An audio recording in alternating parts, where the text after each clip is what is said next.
نبی پاک نے گھوڑا خریدا یہودی سے، 2-3 دینار میں سودا آ گیا۔ حضور گھر پیسے لینے گئے، پیچھے سے یہودیوں نے اسے کہا تو نے تو سستا بیچ دیا ہے، اب کیا کروں؟ کہا مکر جاؤ۔ حضور پیسے لے کے آئے تو مکر گیا۔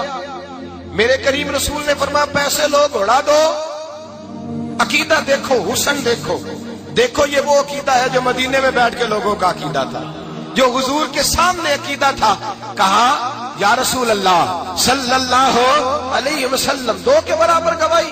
حضور نے گھوڑا خریدا، پیسے لینے گئے، واپس آئے، یہودی سے کہا، کہنے لگا میں نہیں دیتا، میں نے تو بیچا ہی نہیں۔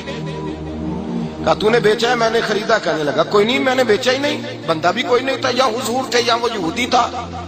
بات جب آگے بڑھی تو وہ یہودی لوگ کٹھے ہو گئے، یہودی بھی آ گئے، عیسائی بھی آ گئے، مسلمان بھی آ گئے۔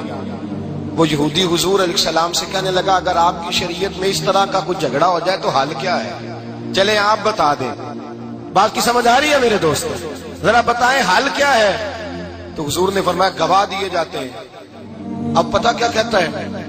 ایک بندہ بھی کہہ دے کہ میں نے گھوڑا بیچا ہے، آپ نے خریدا تو میں دے دوں۔ چلو کہہ دے کوئی، اب کوئی تھا ہی نہیں تو کہے کیسے؟ وہاں تھا ہی کوئی نہیں۔ حضرت ابو خزیمہ قد چھوٹا تھا، پیچھے کھڑے تھے۔ جب کہا نہ کوئی ایک کہہ دے تو دونوں ہاتھ کھڑے کر دیے، کہنے لگے حضور میں گواہی دیتا ہوں آپ نے خریدا ہے۔ حضور میں گواہی نہیں، سمجھ آئی بات کی؟ موجود نہیں تھے، گواہی دے دی۔ حضور میں گواہی دیتا ہوں۔ اب اس کی بات مکمل ہو گئی، جو اس نے ڈیمانڈ کی تھی پوری ہو گئی۔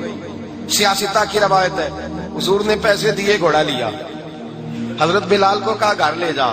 اب رنگ دیکھیں ذرا میرے نبی کا، ذرا انداز دیکھیں۔